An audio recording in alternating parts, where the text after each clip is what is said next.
જાગશે તો બીજું કયું સત્કર્મ કરવું? ભક્તિને કહ્યું કે હમણાં હું પૂછીને આવું છું. નારદજી પૂછવા નીકળ્યા છે. મોટા મોટા આશ્રમો બંધ થવા લાગ્યા. મોટા મોટા જ્ઞાની સંતો મૌન ધારણ કરીને બેસી ગયા. દેવર્ષિ નારદ જેવાને ખબર ન હોય સત્કર્મ શું છે, આપણને કેમ ખબર પડે? અને એક આશ્રમોમાં ફરતા ફરતા નારદ મુનિ આજ બદ્રીનારાયણ પહોંચ્યા, ઉત્તર ભારતમાં. ત્યાં સનત કુમારોના દર્શન મળ્યા. સનત કુમારોને વંદન કરીને કહ્યું કે હે બ્રહ્મપુત્રો, આપે મને પૂછ્યું તું કેમ દોડે છે? મારા દોડવાનું આખું કારણ મેં તમને સંભળાવ્યું. હું મારા માટે નથી દોડતો, હું ભક્તિ માટે દોડું છું. મારે ભક્તિ રાણીના આંસુડા લૂછવા છે, મારે જ્ઞાન વૈરાગ્યને જગાડવા છે મહારાજ, એટલે દોડું છું. આ જગતની અંદર સામાન્ય માણસો પણ દોડતા હોય છે અને સંતો પણ સતત દોડતા હોય છે, એક ગામથી બીજે ગામ, ત્રીજે ગામ. પણ આ બેના દોડવામાં ઘણો ફરક છે, ઘણું અંતર છે. સામાન્ય માણસો કેવલ પોતાના સ્વાર્થને મનમાં રાખીને દોડતા હોય છે, ત્યારે સંતો પરમાર્થ માટે દોડતા હોય છે. એ પ્રભુના સિદ્ધાંતોનો પ્રચાર કરવા દોડતા હોય છે. નારદજી બધી વાત સંભળાવી. સનત કુમારોના પગમાં પડ્યા છે, તમે તો બ્રહ્મપુત્ર છો. હંમેશા આપણા મુખમાંથી હરિશરણમ હરિશરણમ હરિશરણમ આ દિવ્ય સૂત્ર નીકળ્યા કરે છે, જેને કારણે સાક્ષાત કાળ પણ તમારો વાળ વાંકો કરી શકતો નથી. ગઢપણ ક્યારે તમારી બાજુમાં ફરકી શકતો નથી. જરા યુષ્માન ન બાધતે. આ હરિનામનો પ્રતાપ છે. સનત કુમારો, આપ મને સમજાવો કે આકાશવાણી સત્કર્મ કરવાનું કહ્યું, મારે શું કરવું? અને એ વખતે નારદ મુનિએ, અરે સનત કુમારો, નારદજીને તમે ચિંતા ન કરો, તમે સાચા સ્થાને આવી ગયા છો. હવે તમારે ક્યાંય આગળ દોડવાની જરૂર નથી. બધા ગંગા કિનારે બેઠા છે. સનત કુમારો નારદજીને કહ્યું, તમે ભાગવતનું આયોજન કર્યું. ભાગવતના દિવ્ય શબ્દ જ્યાં કાને પડશે, જ્ઞાન વૈરાગ્ય એની મૂર્છા દૂર થશે, એ પૂર્ણ જાગૃત થશે, ભક્તિ મહારાણીના આંસુડા સુકાઈ જશે, એ પ્રસન્ન થશે. પછી તો ગંગાના કિનારે આનંદ વનમાં પરમાનંદની કથાનું આયોજન નારદ મુનિએ કર્યું છે. ભવ્ય મંડપો બંધાયા, વ્યાસપીઠ તૈયાર થઈ. આજ સનત કુમારો એના ઉપર બેઠા છે. 4 ભાઈઓ છે, 4 જણ કથા કરે છે. નારદ મુનિ મુખ્ય આયોજક બન્યા છે. ભારતના તમામ ઋષિ મુનિઓ ત્યાં પધાર્યા છે આ દિવ્ય કથાનું શ્રવણ કરવા. વૃંદાવનમાંથી ભક્તિ જ્ઞાન વૈરાગ્ય પણ આવ્યા છે. અને જ્યાં ભાગવતની શરૂઆત કરી, સનત કુમારે ખૂબ એનો મહિમા બતાવ્યો કે હે નારદ મુનિ, આ ભાગવત એક દિવ્ય શાસ્ત્ર છે. સદા સેવ્યા શ્રીમદ ભાગવતી કથા યસ્યા શ્રવણ માત્રેણ હરિશ્ચિત્તમ સમાશ્રયે. એ ભાઈઓ બહેનો, જો બની શકે, શક્ય હોય તો આ કથાનું સદા સેવ્યા, એનું હંમેશા સેવન કરો. પણ ભગવાનની કથા હંમેશા તો આપણે ક્યાંથી સાંભળી શકીએ? સંસારી જીવ છીએ, જગતના કેટલા બધા કામો લઈને આપણે બેઠા છીએ. એટલે હંમેશા કદાચ હરિકથા ન સંભળાય તો જ્યારે જ્યારે મોકો મળે, આવો અવસર સાંભળે, ત્યારે તક ગુમાવીએ નહીં ક્યારે. એનો આનંદ માણી લઈએ. કારણ કે આવો અવસર વારંવાર નથી મળતો. અનેક જન્મના પુણ્ય ફળે ત્યારે આ ભાગવત મળે, એમને નથી મળતું. ને તક ગુમાવવી નહીં. જે અવસર ચૂકી જાય એ બહુ પસ્તાય છે. સદા સેવની આ કથા છે. એનાથી શું થાય તો કે હરિશ્ચિત્તમ સમાશ્રય. જે નરનારી ભાવથી ભગવાનની કથા સાંભળશે, પરમાત્મા પોતાનું ગોલોક ધામ છોડી એના હૃદયમાં બિરાજિત થશે. ભાગવત સાંભળવાથી હરિ આપણા ચિત્તમાં પધારે છે. અને જેના મનમાં ભગવાન પધારે પછી તો માણસ હરતું ભરતું હરિનું મંદિર બની જાય છે. પછી આ માણસે કોઈ તીર્થમાં જવાની જરૂર નહીં, કોઈ મંદિરમાં જવાની જરૂર નહીં. કારણ કે પોતે જ ભગવાનનું મંદિર બની ગયું છે. જ્યાં પગ મૂકશે ત્યાં નવું તીર્થ ઊભું થશે, આખી ધરતી પાવન બની જશે. એને પગલે પગલે કાશી ને મથુરા ઉભા થશે. કારણ કે સ્વયં હરિનું મંદિર બન્યું છે. જેના હૃદય મંદિરમાં હરિ બિરાજે છે, જેના ચિત્તમાં ચિદાનંદ બિરાજે છે, જેના મનમાં મનમોહન બેઠા છે, એ માણસ હરતું ફરતું હરિનું મંદિર છે. અને આવો વ્યક્તિ જ્યાં પગ મૂકે ત્યાં નવું તીર્થ ઉભું થાય છે. એટલે ભાવગીતમાં લખ્યું કે એના કદમ કદમ પર કાશી, એના કદમ કદમ પર કાશી, એના દર્શન પાપ વિનાશી, એના કદમ કદમ પર કાશી. આવા મહાપુરુષો જ્યાં પગલું પધરાવે ત્યાં કાશી છે, ત્યાં મથુરા છે, ત્યાં વૃંદાવન છે. અને આવા વ્યક્તિના દર્શન કરીએ ને તો પણ આપણા બધા જ પાપોનો નાશ થઈ જાય. આ શક્તિમાં દર્શનમાં છે કેવું. ભલે દૂરથી દર્શન કરીએ છતાંય દિવ્ય આનંદ મળે.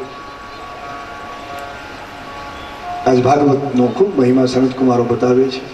સુખદેવજી મહારાજ અને પરીક્ષિત રાજાએ ગંગા કિનારે બેસી જે સંવાદ કર્યો એને જ ભાગવત કહેવાય છે. આ ભારતના બંને મહાન પુરુષો, સુખદેવજી પરમ જ્ઞાની, એક મોટો રાજા ભારતનો પરીક્ષિત, એ પણ પૂર્ણ સંસારના સુખ ત્યાગી ગંગા કિનારે બેઠા છે. આ બંને વચ્ચેનો જે સંવાદ એને ભાગવત કહેવાય છે. પરીક્ષિત સુખ સંવાદ શૃણુ ભાગવત અંચતત. આ બંને મહાપુરુષોના સંવાદમાંથી આપણને ભાગવતનો પ્રસાદ મળ્યો છે. નારદજી ભક્તિ સ્તુતિમાં લખ્યું છે કે ભક્તિના માર્ગમાં જો આગળ વધવું હોય તો ખોટો વાદ ન કરજો, પણ સંવાદ કરવાની છૂટ આપી છે. વાદ કરવાની મનાઈ કરી. વાદો નાવલંબ્ય, કારણ કે વાદ કરવાથી કંઈ મળશે નહીં. વાદમાંથી વિવાદ થશે, એમાંથી વિખવાદ થશે. વિખવાદ જે કરશે એનું જીવન વિષાદથી પૂર્ણ બનશે.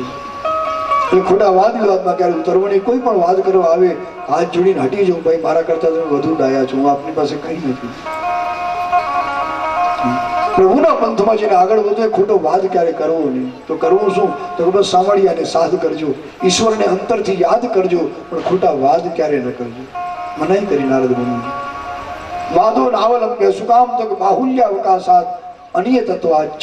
બે કારણ બતાવ્યા કે એક તો વાદ હંમેશા વધતો જાય છે, બહુલ બનતો જાય છે, એની કોઈ મર્યાદા નથી કે આ વાદ ક્યાં પૂરો થશે, ક્યાં અટકશે. અનિયત છે, બહુલ બને છે. એટલા માટે ખોટો વાદ ક્યારે કરજો નહીં, પણ બસ ભગવાન શ્યામ સુંદરને યાદ કરતા રહેજો, એને સાધ કરતા રહેજો. ભાગવતનો ખૂબ મહિમા અહીં બતાવ્યો છે. આ રીતે ભાગવતમાં દિવસોનો કોઈ નિયમ નથી. આ કથા સર્વદા શ્રવણીય છે, ગમે ત્યારે તમે સાંભળી શકો છો. આમ ચોખ્ખું લખ્યું, દિના નામ નિયમો નાસ્તિ સર્વદા શ્રવણમ મતમ. આના માટે દિવસોનો મહિનાઓનો કોઈ નિયમ નથી. કારતકથી માંડીને આસો સુધી આપણા જે 12 મહિના છે એ 12 મહિનામાં તમે ભગવાનની કથા સાંભળી શકો છો. અને ગમે ત્યારે સાંભળો એનું પરિણામ તમને જરૂર મળે છે. કથા ક્યારે નિષ્ફળ જતી જ નથી આપણી. ગમે તે મહિનામાં તમે આયોજન કરો, પણ આપણા મનમાં એક ગાંઠ બંધાઈ ગઈ છે કે ભગવાનની કથા કાં તો કારતકમાં કરીએ તો જ વડીલોનો ઉદ્ધાર થાય, કાં ચૈત્રમાં કરીએ તો જ ઉદ્ધાર થાય. પણ એવું ક્યાંય લખ્યું નથી. ભાગવતે છૂટ આપી કે આ કથા હંમેશા તમે સાંભળી શકો છો, કોઈ પણ મહિનો હોય, કોઈ પણ દિવસ હોય. સર્વદા શ્રવણમ મતમ એમ લખ્યું છે. દિનાનામ નિયમો નાસ્તિ. દિવસોનો કોઈ નિયમ નથી. અઠવાડિયું સાંભળો તો ભલે, પખવાડિયું સાંભળો તો ભલે, આખો મહિનો સાંભળો તો ભલે, છૂટ છે.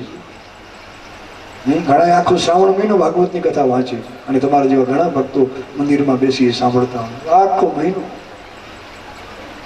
એટલે ફક્ત 7 જ દિવસ કથા કરવી એવો કોઈ નિયમ નથી. અમુક જ મહિને સાંભળવી એવો પણ કોઈ નિયમ નથી. આ તો સર્વદા શ્રવણમ મતમ. હંમેશા હરિની કથા સાંભળતા રહીએ. બધો સમય ભગવાનનો છે. જ્યારે તમે ભગવાનનું શ્રવણ કરવા કે સ્મરણ કરવા બેસો, એ જ તમારો ઉત્તમ દિવસ, એ જ ઉત્તમ મહિનો, એ જ ઉત્તમ તમારો વાર છે. તદેવ લગ્નમ સુદિનમ તદેવ તારા બલમ ચંદ્ર બલમ તદેવ વિદ્યા બલમ દૈવ બલમ તદેવ લક્ષ્મીપતે તૈંઘ્રિયુગમ સ્મરામી. હે લક્ષ્મીપતિ, હે નારાયણ, જ્યારે જ્યારે આપણા ચરણોનું સ્મરણ કરું એ જ ઉત્તમ દિવસ, એ જ ઉત્તમ તિથિ, એ જ ઉત્તમ યોગ, એ જ ઉત્તમ વાર છે. એનાથી શ્રેષ્ઠ દિવસ બીજું કોઈ નથી. એટલે ભગવાનની કથા માટે કોઈ નિયમ નથી. 12 મહિના ભગવાનની કથાનું આયોજન તમે કરી શકો છો. એટલે મનમાં બંધાયેલી ગાંઠ આ મહાત્મ્ય સાંભળ્યા પછી છોડવી પડશે. આપણે જે ગ્રંથિ બંધાઈ ગઈ છે એને ખોલી નાખીએ. કારતક ને ચૈત્રનો આગ્રહ ના રાખીએ. એમાં ઘણી વાર વક્તાને બહુ તકલીફ પડે છે. આખો મહિનો બોલવું પડે ફરજિયાત. એક દિવસનો આરામ મળે નહીં. એક ગામથી બીજે ગામ, ત્યાંથી ત્રીજે ગામ. કારણ કે 2 જ મહિના લોકો પકડી રાખ્યા. પછી 10 મહિના ભલે ને હવા ખાતા બેઠા હોય, મારા કોઈ બોલાવે નહીં. હવે આ કારતક હમણાં શરૂ થયો ને, કાલથી આવતા કારતક ની અત્યારથી કથા લેવા લોકો દોડે છે. તો વિચાર કરવામાં શું કરવું? ભાગવતમાં ક્યાંય લખ્યું નથી કે તમે ખાલી કારતકમાં ચૈત્રમાં કરો તો જ પિતૃનો ઉદ્ધાર થાય. 12 મહિના ભગવાનના છે. ગમે તે મહિને પ્રભુની કથા કરો, કથા સાંભળો, જરૂર એનું ફળ તમને મળશે. અરે સત્યનારાયણની કથા તમે સાંભળીએ છીએ, અને પેલા અધ્યાયમાં લખ્યું છે, ત્યાં પણ લખ્યું છે કે 2 વસ્તુની જરૂર છે. બાકી ગમે તે દિવસ હોય, ગમે તે તિથિ હોય, 2 વસ્તુની ખાસ જરૂર છે, ભક્તિ અને શ્રદ્ધાની. યસ્મિન કસ્મિન દિને મર્ત્યો ભક્તિ શ્રદ્ધા સમન્વિતા. સત્યદેવની કથામાં લખ્યું કે આ કથા તમે કોઈ પણ દિવસે વાંચી શકો, સાંભળી શકો. બસ 2 વસ્તુ જરૂરી, એનું નામ છે ભક્તિ અને શ્રદ્ધા. ભક્તિ શ્રદ્ધાનું વર્ણ તમે એકાદશી વાંચો તો ભલે, પૂર્ણિમાએ વાંચો તો ભલે, કંઈ વળવાનું નથી. અને સંપૂર્ણ શ્રદ્ધા હોય, પૂર્ણ ભાવ હોય આપણા દિલમાં, તો ગમે ત્યારે વાંચો. 14 હોય તો ભલે, ગમે તે તિથિ હોય. એટલે ગાંઠને છોડવી પડશે. ઘણા લોકો ગ્રંથિ બાંધીને બેઠા છે, ઘણું સમજાવ્યું છતાં છોડતા નથી. આ 2 મહિનાનો બહુ આગ્રહ રાખેલો. સર્વદા શ્રવણમ મતમ, આ નિયમને યાદ રાખજો. ઘણી બધી ગાંઠો આપણે છોડવાની જરૂર છે, કારણ કે જ્યાં સુધી ગ્રંથિઓ બંધાયેલી હશે ત્યાં સુધી મુક્તિ મળશે. અજ્ઞાનની બધી જ ગાંઠો છૂટી જાય પછી જ મોક્ષ મળે, ત્યાં સુધી ન મળે. અને અજ્ઞાનની જે ગાંઠો બંધાયેલી છે એ જ્ઞાન દીપ પ્રગટાવ્યા વગર નહીં છૂટે. અંધારામાં કેમ ગાંઠ છૂટે? એના માટે જ્ઞાનનો દીપ પ્રગટાવવો પડે. એના અજવાળામાં એ ગ્રંથિઓ છૂટી શકે. સનતકુમારોએ બહુ સુંદર એનો મહિમા બતાવ્યો છે ભાગવતમાં. ભક્તિ આજ નાચવા લાગી છે. જ્ઞાન વૈરાગ્ય એની મૂર્છા દૂર થઈ ગઈ. એ સુંદર બાળકના રૂપમાં બન્યા છે. એનો બુઢાપો ઘટપણ વૃદ્ધાવસ્થા દૂર થઈ ગઈ છે. ભાગવતના શબ્દ જ્યાં કાને પડ્યા વૃદ્ધત્વ દૂર થયું. બાળક બની નાચવા લાગ્યા. આજ ભક્તિ પર મંડપમાં નાચે છે. ભક્તિના મુખમાં ભગવાનના સુંદર નામ છે. શ્રી કૃષ્ણ ગોવિંદ હરે મુરારે નાથેતિ નામાની મુહુર્વદંતી. હે શ્રી કૃષ્ણ, હે ગોવિંદ, હે નારાયણ, હે નાથ, હે વાસુદેવ, એ ભગવાનના નામ લેતી જાય. આજ ભક્તિ મહારાણી નાચતી જાય છે. એ આનંદ વનમાં જ્યાં પરમાનંદની કથા થઈ, આજ ભક્તિ સ્વયં નાચવા લાગી છે. જ્ઞાન વૈરાગ્ય નાચે છે. આ જોઈ નારદ મુનિ ખૂબ રાજી થયા કે મારું આયોજન પૂર્ણ સફળ થયું છે. અરે આમાં તો લખ્યું છે કે સ્વયં વૈકુંઠમાંથી, ગોલોકમાંથી મુરલીધર ભગવાન શ્રી કૃષ્ણ પ્રગટ થયા છે. આ મંડપમાં કથામાં આવ્યા છે ભગવાન. મધુરો મુરલીધરા,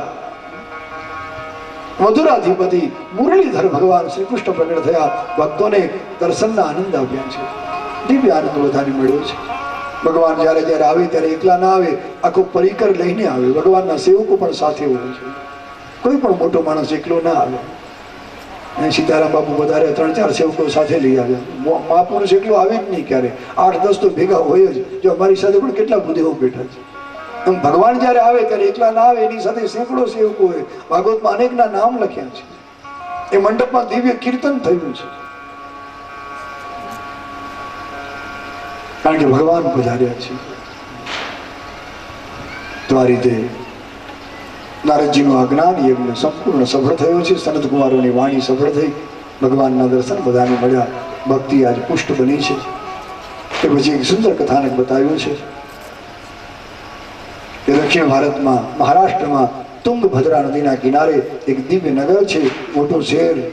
આ નગરમાં એક આત્મદેવ નામના મહારાજ રહે છે. આત્મદેવ બ્રાહ્મણ, બહુ વિદ્વાન છે, જ્ઞાની પુરુષ છે. શ્રૌત કર્મ અને સ્માર્ત કર્મ બંનેમાં નિષ્ણાત છે.